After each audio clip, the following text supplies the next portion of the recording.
As part of our programming for Yosemite people, we thought it would be fun and educational to invite someone from Yosemite National Park to give us some insights on one of Yosemite's most iconic residents, bears.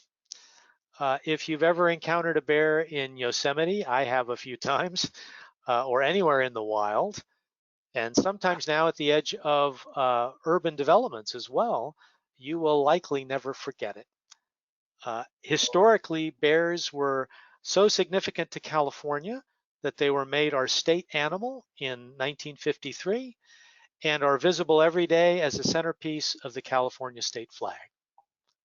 To help us better understand the Bears of Yosemite, we've invited Ben Cunningham Summerfield to our virtual stage to tell us some of the many things he knows about bear habitat, behavior, and how they influence our imagination. Ranger Ben, as he is known to park visitors, is an interpretive ranger at Yosemite National Park. He is Mountain Maidu and also serves as an Indian cultural demonstrator at Yosemite. And I might add, he is also featured in the Yosemite People exhibition. You can see a feature on him and in the online exhibition, and he has a section, a short section about Ben in the Yosemite People book of the same name. So without further ado, please welcome Ranger Ben to our virtual stage. Take it away, Ben. Hey, Okobechuchus, Manahu, Hili Hili, recognizing some of the 7 tribal groups that share the area we call Yosemite National Park. Been working here for a long time now. My wife got me started here, and we're still here, and we very much enjoy being in the area. In my time here, I've seen many bears. And our first bears of the spring have already popped their heads out of the dens and are patrolling campgrounds and popular hiking trails. So keep your eyes out if you come to Yosemite. You never know when you're going to run into a bear. Historically, here in Yosemite, we had the California grizzly bear, bigger, meaner cousin to the black bear. The last one in Yosemite was killed in 1895. The last one in California was killed in 1925. So that means all we have left are the black bears. And the black bears, not being a top predator in the food chain, never really acquired the aggressive nature of a top predator, and so they will tend to be long gone before you get to an area, because they will smell you and they will definitely hear you, and unless they're really habituated to people, they really don't want to hang around to see who's coming around the corner. When the COVID hit and we started buying masks, my wife and I bought masks, and one set of masks we bought were bear faces, and visitors that come to the park think it's just the best thing they've ever seen, because the mouth actually moves when you talk, and they say, oh, it just blends right in with your beard. So when we get done, I'll try to get a little closer and not scare everybody with my bear mask. But it's been really popular, especially with kids and some adults. So here in Yosemite, we have been working over the last 20, 30 years to reduce the number of human-bear interactions throughout the park, primarily by educating the public. It doesn't matter how much information that we put out to the public to read, they almost never do. So it's up to us as park rangers to go and drive that message home.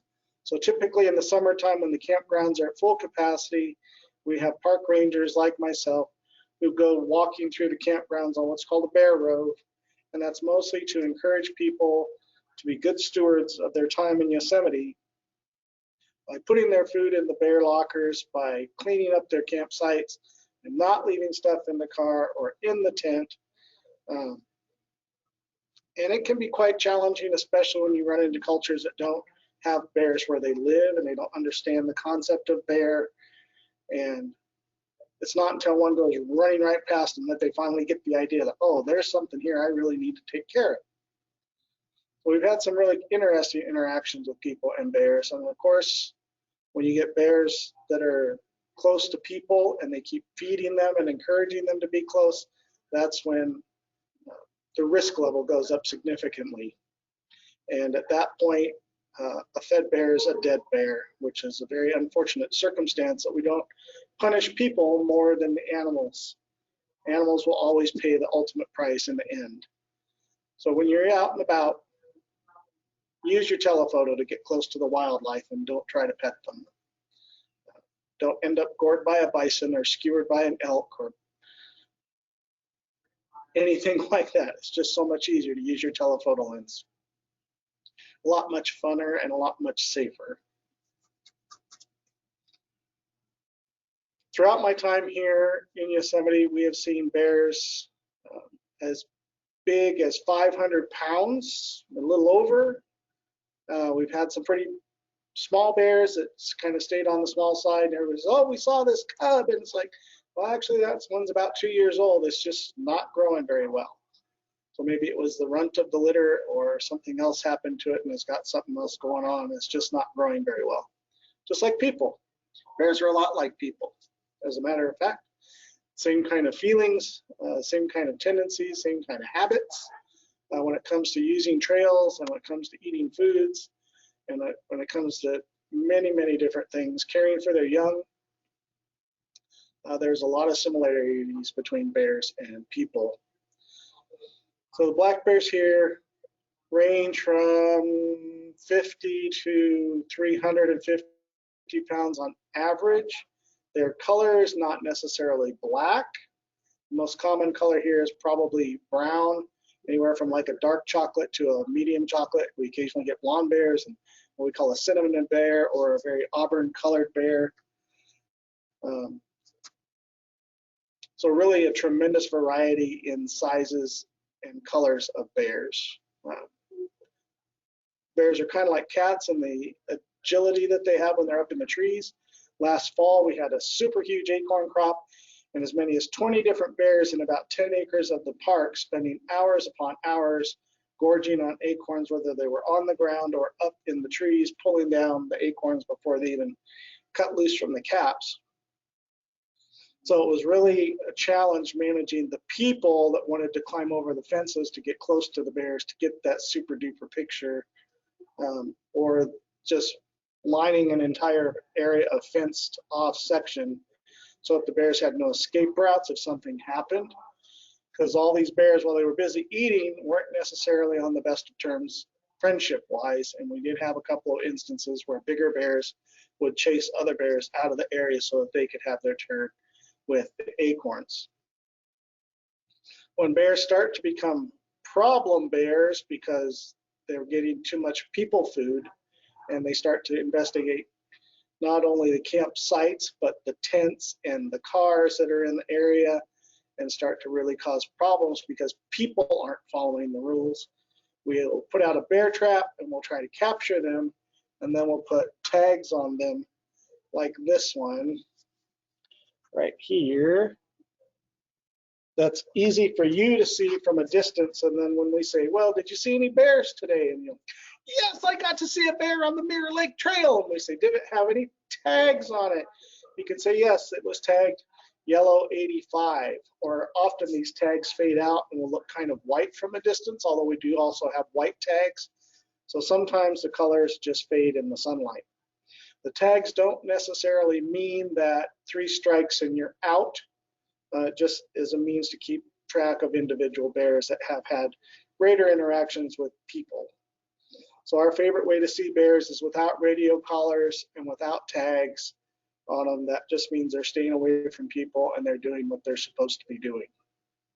Inevitably, we end up tagging maybe a dozen new bears a year that come into the valley. Although that's not our favorite thing to do.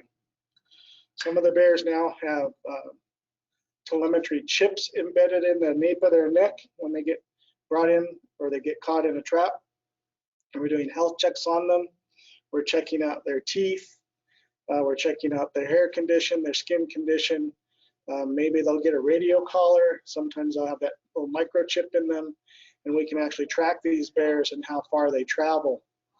During the height of the creek fire last year, we had one bear travel from Yosemite all the way down through the Bass Lake area, along the fringe of the creek fire, up through the city area of Oakhurst, and then ultimately all the way back into the park, which by car is a 3-hour drive if you don't stop anywhere. But for a bear, that's, a week or so of traveling.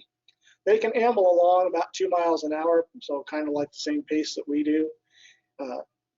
They can move along quite well. So when people say, well, what do you do when you see a bear on the trail? Take its picture. If you're really concerned and you're wearing a jacket, you can unzip your jacket and grab the tails and open it up and make yourself big.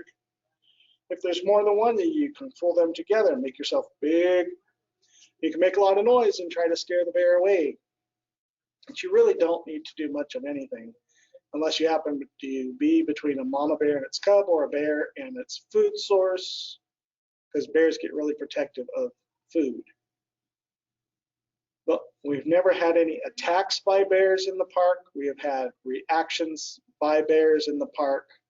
Bears have not been known to kill people in the park, but they have been known to eat people who have died by other means, and has happened on several instances. So mostly you just want to be aware of where you're at and keep your eyes and ears open. Bears, despite their great size, are very quiet when they're moving around in the forest, kind of like you are when you're moving around in your house barefoot. They don't really make a lot of noise. They have a thick layer of fat that cushions all the pine needles and twigs and things in there. So it's not like they're crashing through the forest like a tank. They're actually very, very quiet. So you really have to kind of just look for moving shadows. Will probably be your best indication that you're near a bear on the trail.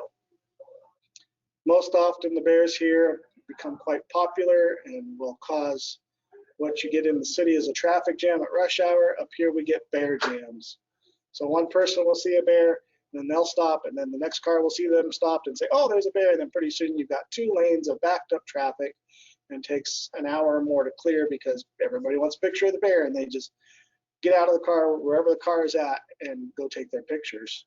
They don't think about trying to get over to one side or the other.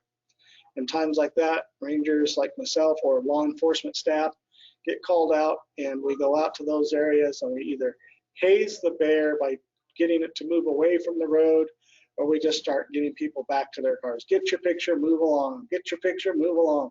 Trying to keep the area cleared up and let the bear be a bear doing what it's supposed to be doing instead of going through a campground.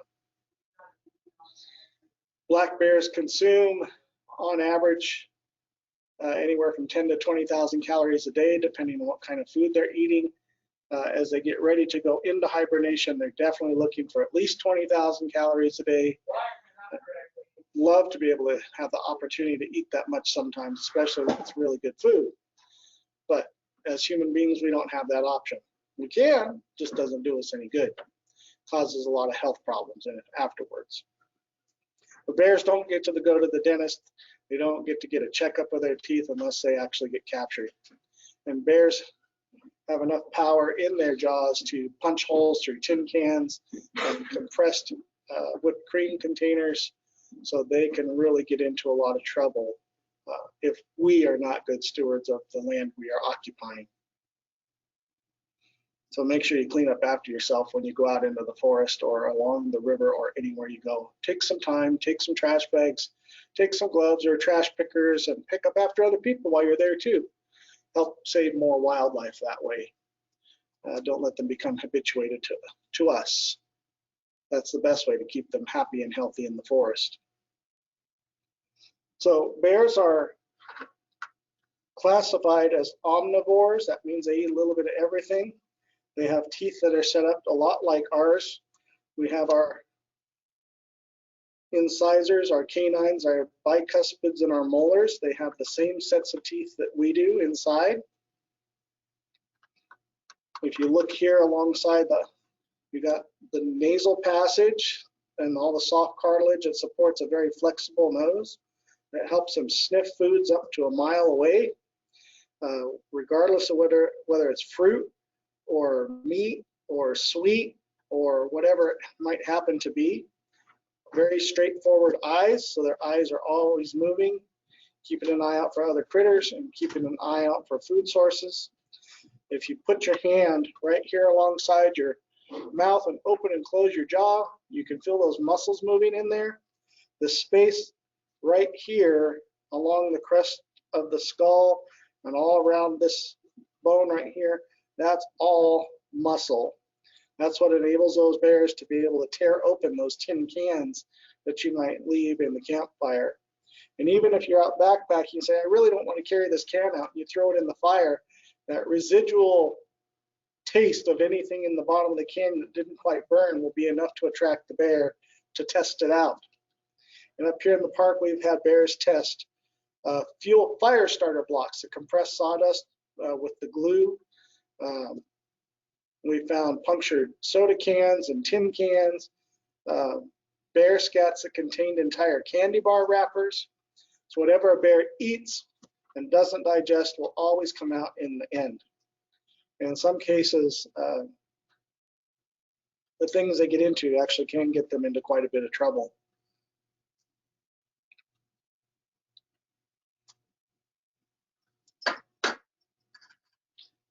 David had sent me some things asking about the differences between black bears and grizzlies.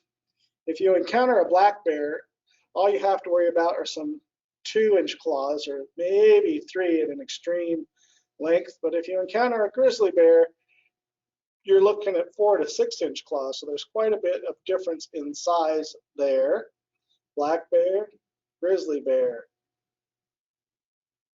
And they say that if you're hiking in places like Yellowstone, where they still have grizzly bears, and you're walking down the trail and you find a pile of scat in the trail, you know how to tell the difference if it's a grizzly bear or a black bear scat? Black bear scat has grass and berry seeds in it, and grizzly bear scat has bear bells and partial cans of pepper spray.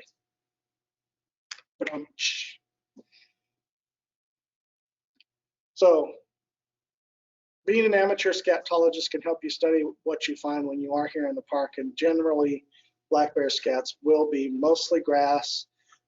In the summer season, when the black raspberries are ripe, when the elderberries get ripe, the scats will turn purple. In the fall, when there's a lot of acorns, their scats will look a lot like cornmeal mush as they break those acorns down, and it comes out a very loose form. If it's apple season, it'll come out looking like a chunky apple muffin, because even though they'll gorge on apples, they're not really getting a lot out of them. So their scats will look like chunky apple muffins. So by learning how to study scats, being a scatologist, you can learn what bears are eating. And if it's got, I found scats that had lots of crayfish shells in them. I found scats that were half natural and half human and just completely packed together in the middle. So like grass and things like that, and then plastic on the other end. So again, whatever they don't digest comes out in the end. And it's a great way to learn about the bears in your neighborhood. What are you actually eating today, Mr. Bears here that were super duper smart? They're always learning, they're always paying attention, they're very observant to you as a camper, as a hiker in Yosemite. We had bears that would bluff charge, so they were pretending like they were going to charge at you just enough to scare you, to get you to drop your backpack, or to get you to throw something, hopefully your backpack. And then as soon as your backpack hit the ground, they would look up at you and give kind of a bearish smile. Then they would walk up and grab your backpack and then disappear into the forest. And it might have your keys, your wallet, your passport, all those other important things in there. So we have had bears that learned about bear lockers. And so we've had several revisions of bear lockers. We went from a coffin style, secured with like dog leash clips on them. We've had other ones where you had to pick up like a little wrench and put it physically over a little nut and turn the key. And now we have new ones where you have a box where you stick your hand in, up, to push the lever inside. And so far, bears have not learned how to reach inside and hit that lever, but they have learned that all your food goes in the big metal box. And so we had a bear who was orange 5, and she was super sneaky. We'd go in and she would leave one loop of the campground skip the next loop and then hit the next loop. So she kept us quite busy that way. But she learned that if you got your food out and you turned away from your bear locker, then she had an opportunity to get in there. And it didn't take her long to figure out that as soon as you opened your locker, she had an opportunity to get in your locker. So you'd be standing there opening your locker and she would dart in right next to you and grab food out and take it off into the forest. And so at that point in time, it was decided that she had lost too much fear of people, and she met an untimely end at the end of a euthanization needle, which again is not our preferred method for dealing with bears. But our methods for dealing with people aren't sufficient, and so the bears will always pay the price. It's a very sad, unfortunate side of being a park ranger, is having to euthanize a bear, because we really don't like to. In the past, in my early years arriving here in Yosemite, I worked with my wife Kimberly, who was also a park ranger here, and we were the park skinners. So on a number of occasions, we were called to skin bears for the park that we later used for educational purposes. One of those bears was Tank. People just love bears. And so they're always looking for this bear or that bear, or they have learned about this bear or that bear. So they're always looking for them. And Tank was a big bear. He was probably 375 pounds at the time of his demise. Generally was a pretty good bear, but he got to a point where he was following other bears around and following their lead, and he was observed coming out of multiple vehicles one year. And so the Bear Council, who's made up of Park Service and concessionaire staff, different divisions, all got together and they all talk about it, and then their decision to euthanize a bear or relocate a bear goes up to the superintendent, and the superintendent either okays it or denies it. So in most cases, we try to relocate bears. Bears have built-in GPS. They can typically find their way back to the valley in a matter of days, if not hours, depending on how far we take them. Little bears, we have better success rates at taking them farther from the valley. They've not imprinted on the valley so much as older bears have, and so it's a lot easier to relocate little bears than big bears. In some cases, euthanization is our only final option. And again, not one that people enjoy doing. So we had Tank, and again, Tank was observed coming out of lots of cars, and the decision was made by Bear Council for euthanization. And so he was ultimately euthanized, and Kimberly and I skinned Tank, and he has served us for many years as a demonstration piece, talking about bears, talking about how you should behave in bear country as a visitor to bear country, and what can happen to bears when you don't follow the rules. So if you don't follow the rules, the bears pay the price.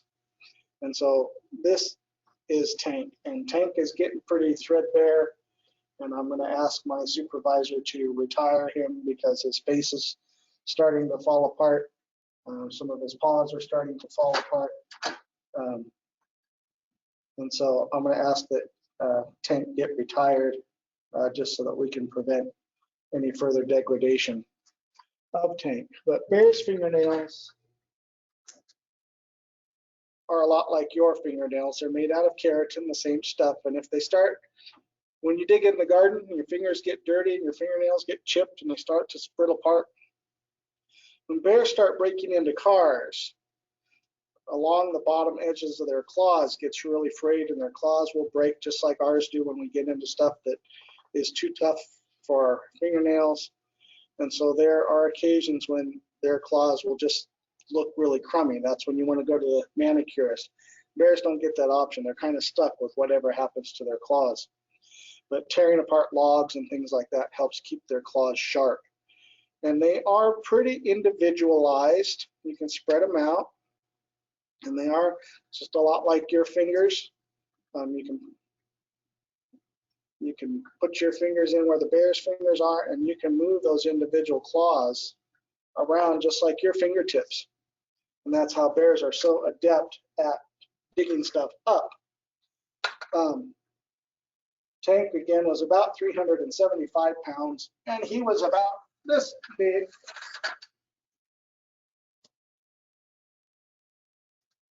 So if I put his pads on the floor, you know, he stands just a little over 5 feet tall, just about the same height I am. And this is kind of the average color that you can expect to see on a bear here in Yosemite.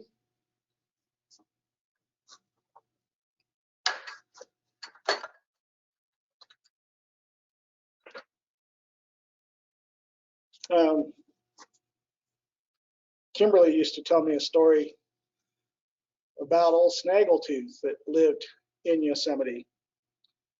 And people got to know Snaggletooth pretty well. They'd always come in, wander through the campgrounds, and people would leave scraps of bacon out and other bits and tasty treats. And one day, Snaggletooth disappeared, and people couldn't find Snaggletooth. And they were all kind of worried about Snaggletooth, and they kept asking the rangers who were picking up trash cans at the time, "What happened to Snaggletooth? What happened? Where's the bear? Where's Snaggletooth?" And one day, one of the park maintenance staff was picking up trash cans and heard a very low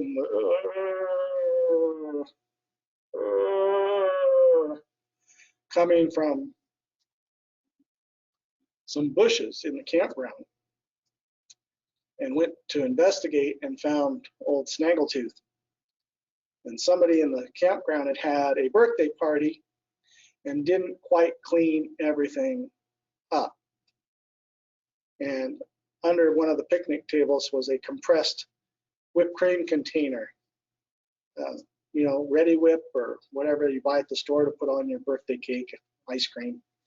And there was a little bit of sweetness in the end of that tip, and Snaggletooth got a hold of that and maybe batted around and got some more out, maybe managed to get that nozzle against his paw and get some more out.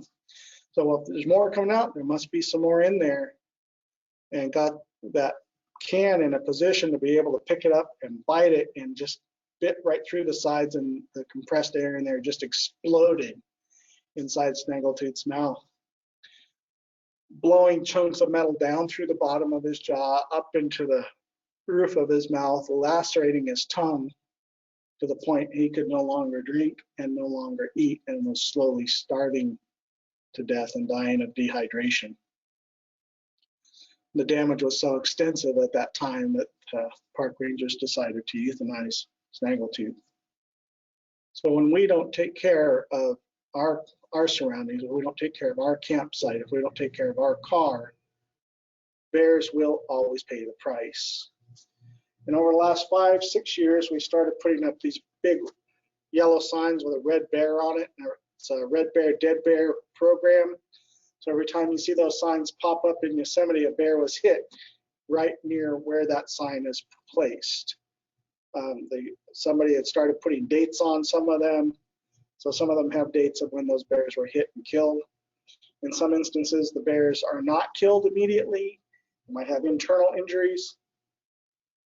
When my wife and I moved to Mid-Pines, California, it wasn't shortly after that I was bringing my son home from football practice, and we saw a car in front of us. Their brake lights came on.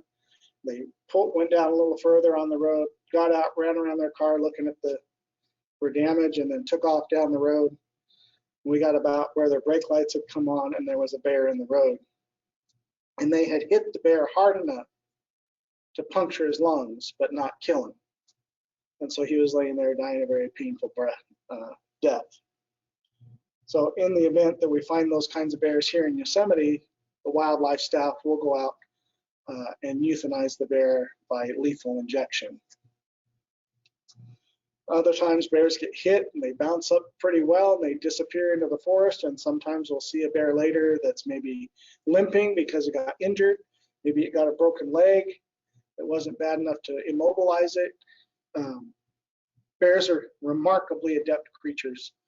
We had a bear that got hit. His back leg was messed up, so his whole back foot pulled up off the ground, and all the hair started to grow really long over his foot.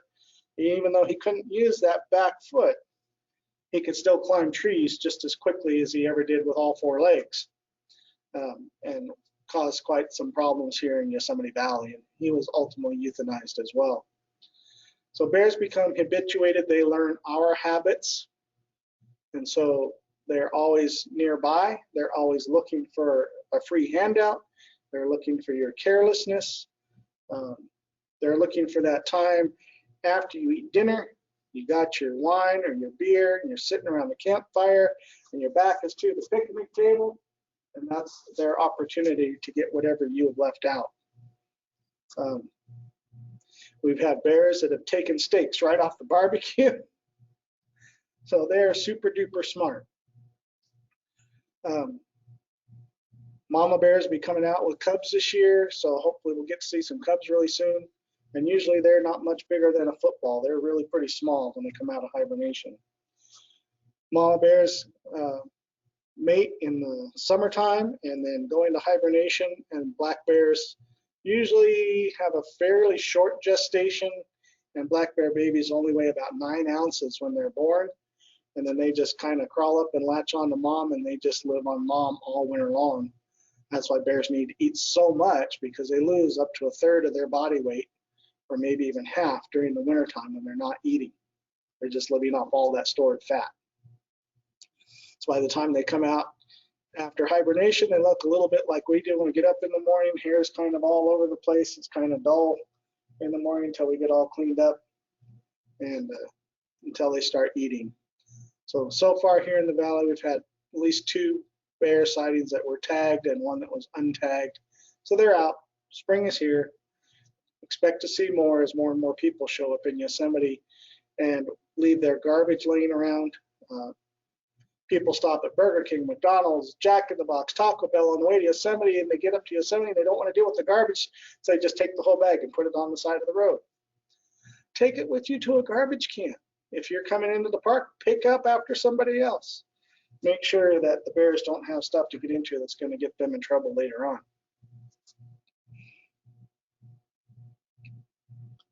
So the oldest bear we had in the Yosemite area was about 31 years old when it died of natural causes. So they can be quite old.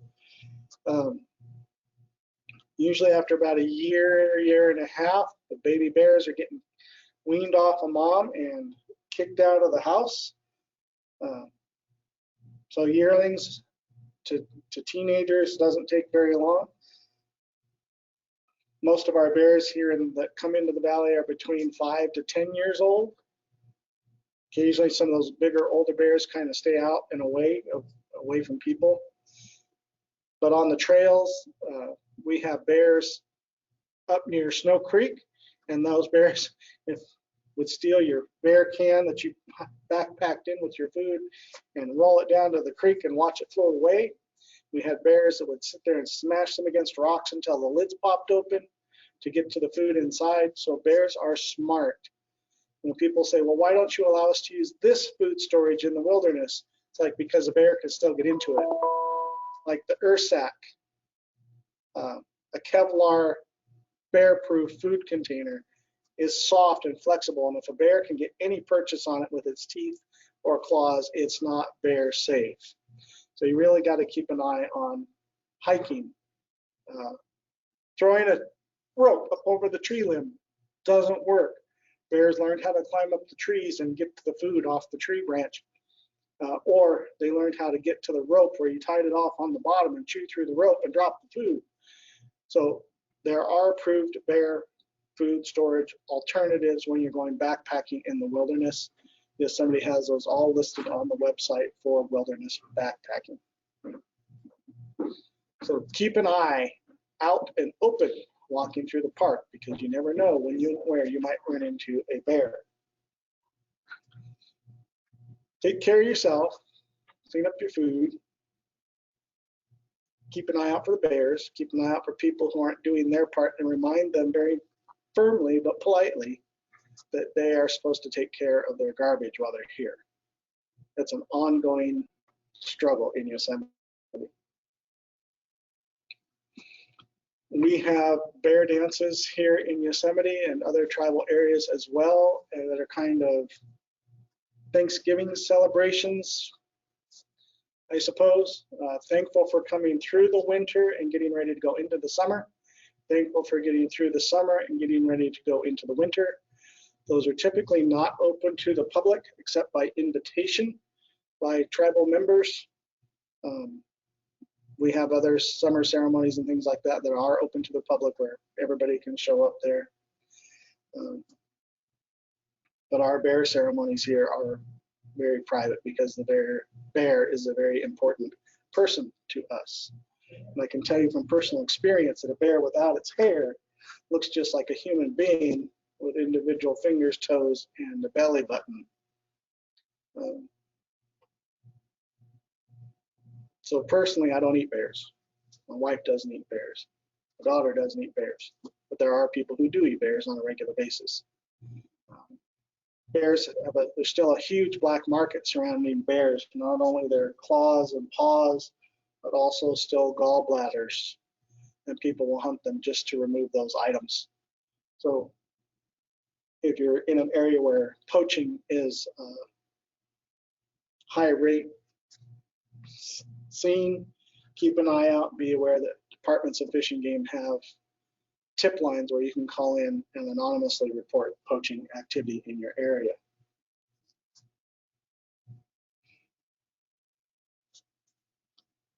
See, what else did David have on that list? He had quite a few things. So Ben, you talked about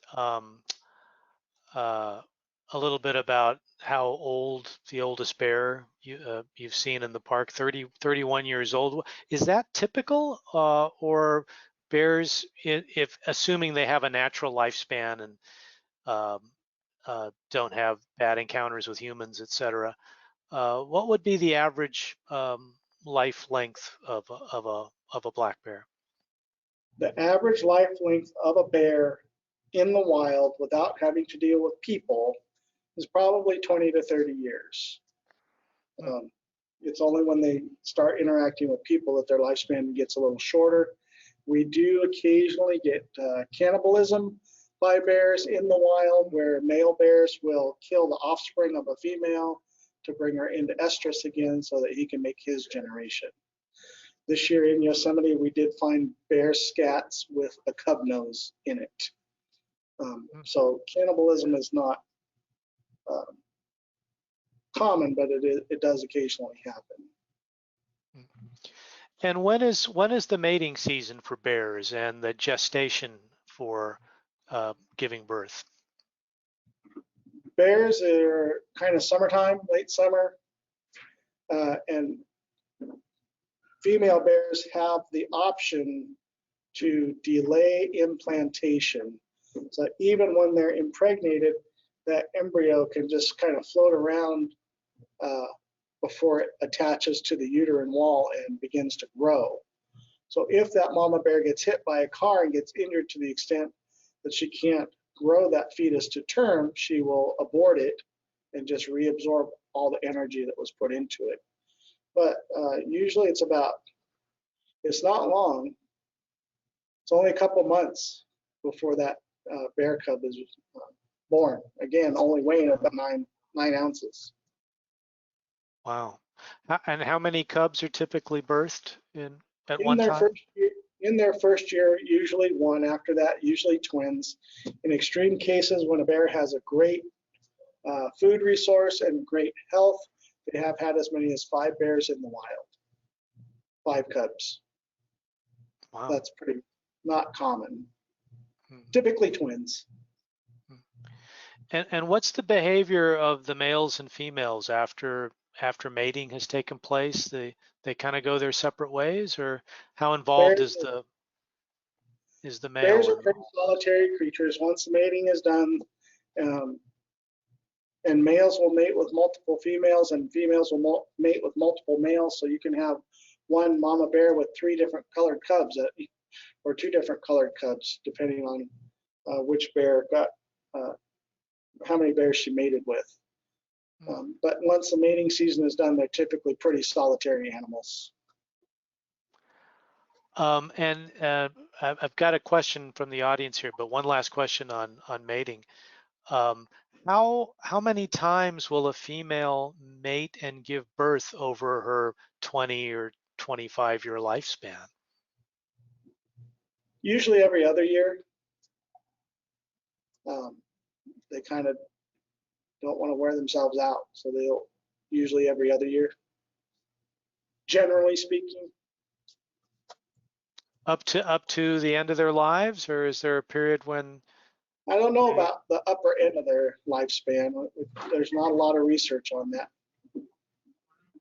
Okay. Keith in the audience has asked, what is the farthest distance recorded for a bear? I imagine traveling. I don't know. We have a wolf that's traveled a huge distance over time here in California, all the way from north to south. Bears, I'm not sure. They've traveled quite a distance over their lifespan.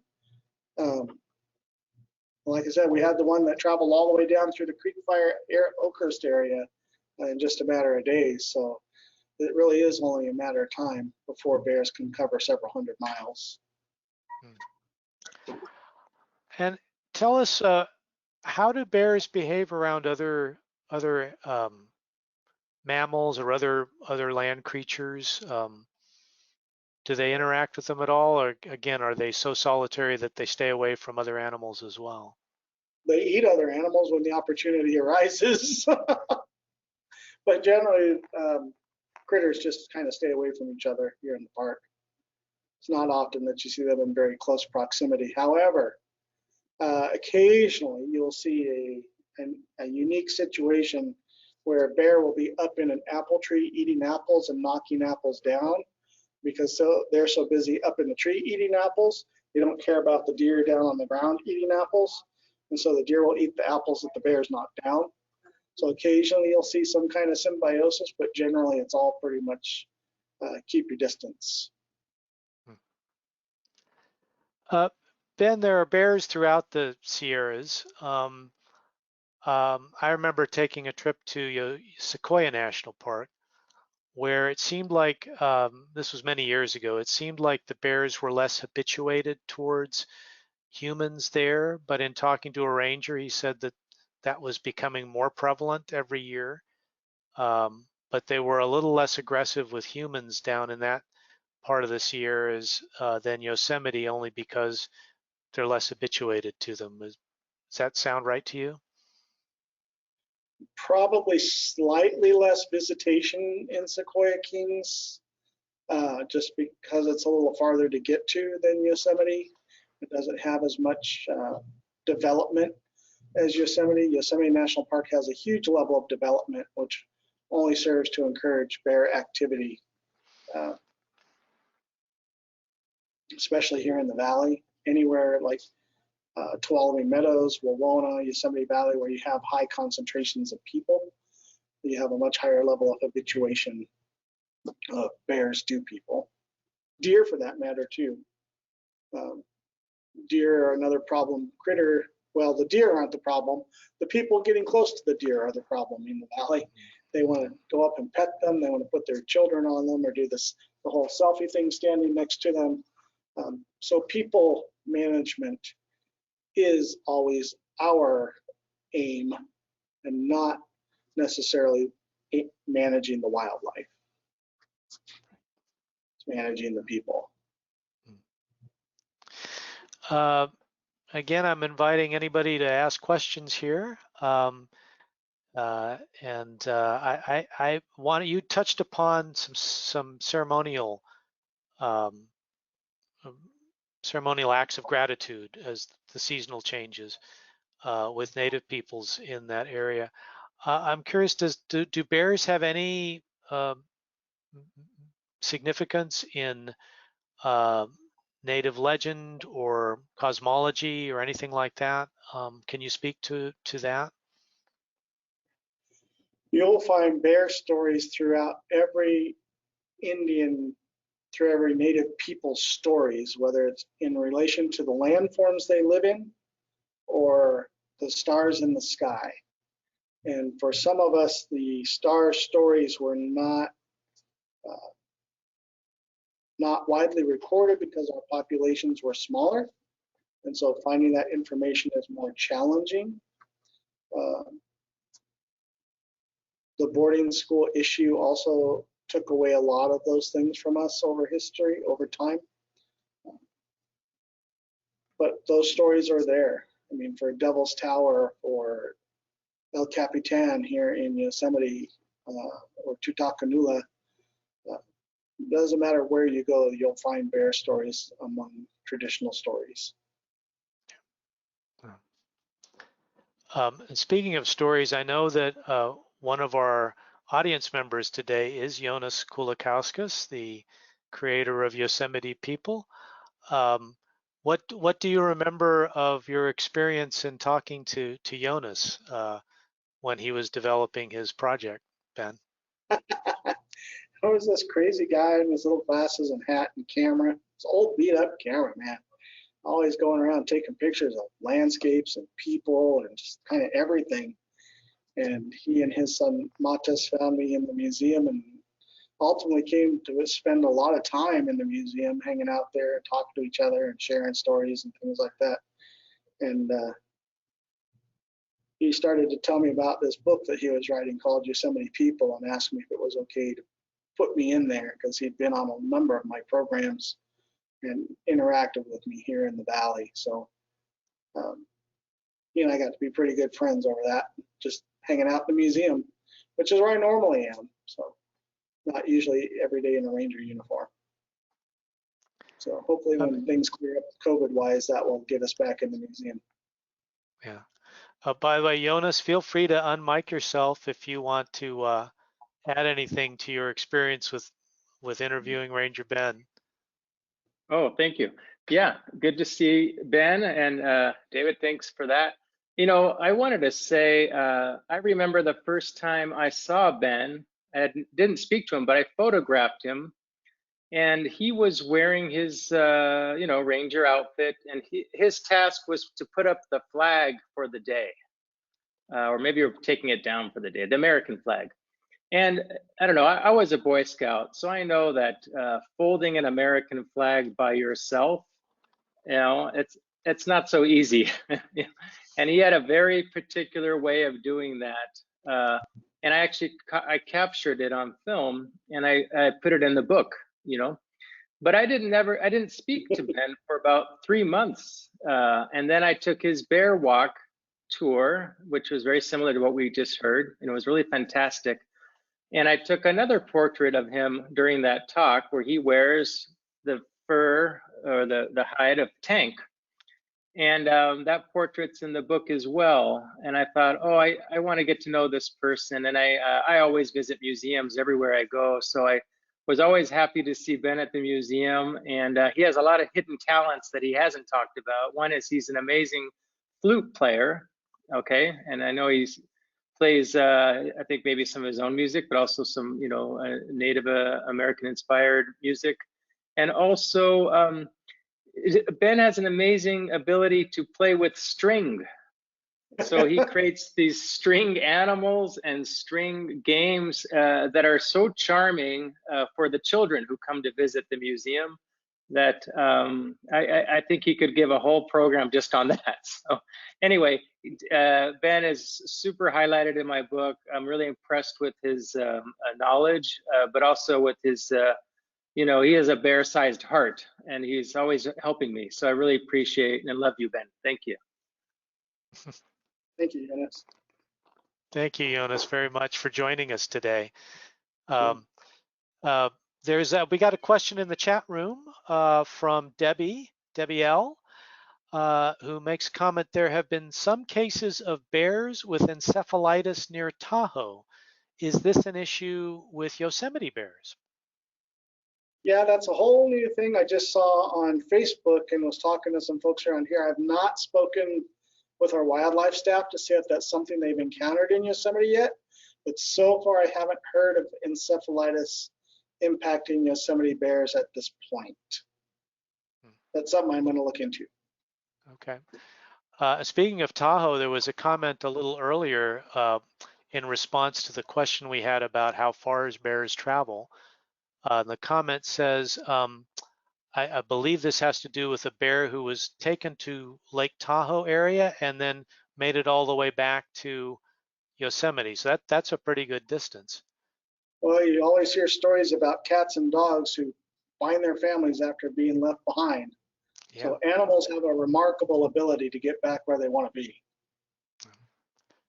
Here's another question in the chat box. Ranger Ben, have you seen any change in the bears that might be related to global climate change?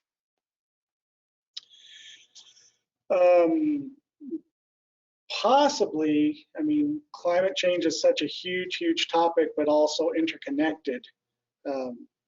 We see it more so in smaller critters like pikas, who are changing elevation ranges to accommodate because they like it cooler rather than warmer.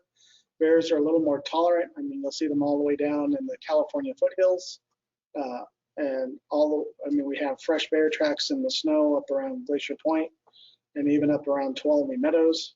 So that the winters are getting milder, bears are spending less time in hibernation. Although black bears are not true hibernators to begin with. They don't go into a full deep 6-month slumber. Depending on how much food they get, how many calories they've stored up, they may be up and about prior to that, especially in really mild winters like the one we just had.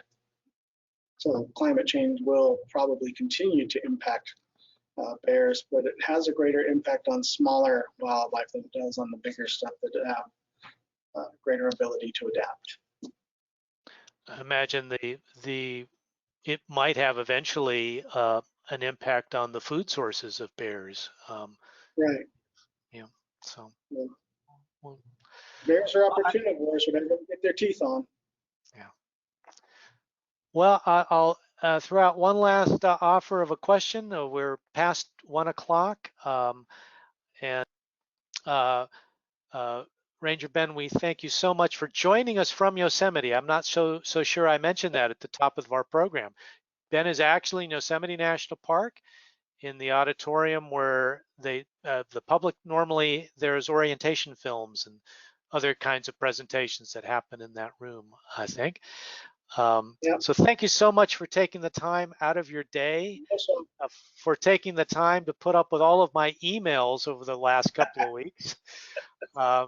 Very much appreciated, and to everything that you and the National Park Service does to keep Yosemite open to the public and to teach the public how to be the best possible stewards of that environment there. So thank you again, Ben. Also, I want to do a shout out before everyone signs off. I want to thank the Sun House Guild, who is our partner in raising money for the Grace Hudson Museum, for all they do to support all our exhibitions and programs. And also a shout out to all our museum members. Without our members and their annual membership dues, we wouldn't be able to do nearly as much at the Grace Hudson Museum as we can do now. So thank you to our members. If you're not a member, please think about joining. I've got in the chat, I've got Jonas saying 1,000 thanks, Ranger Ben. You continue to inspire. Ranger Ben equals Yosemite treasure. That is very high praise. Okay, everyone, oh, did someone say something there? Oh, someone who might know you, Ben, I think is chuckling. Okay. Well, thanks to everybody who joined us today. Please join us on April 22nd at 3 o'clock for our program with curator Karen Holmes talking about Grace Hudson and her relevancy, and also sharing some new objects from our collections. So thanks everybody. Thanks again, Ben. You have a wonderful day. Hope to see you up in Yosemite at some point. I'll be here. Okay. All right. Goodbye, everybody. Goodbye.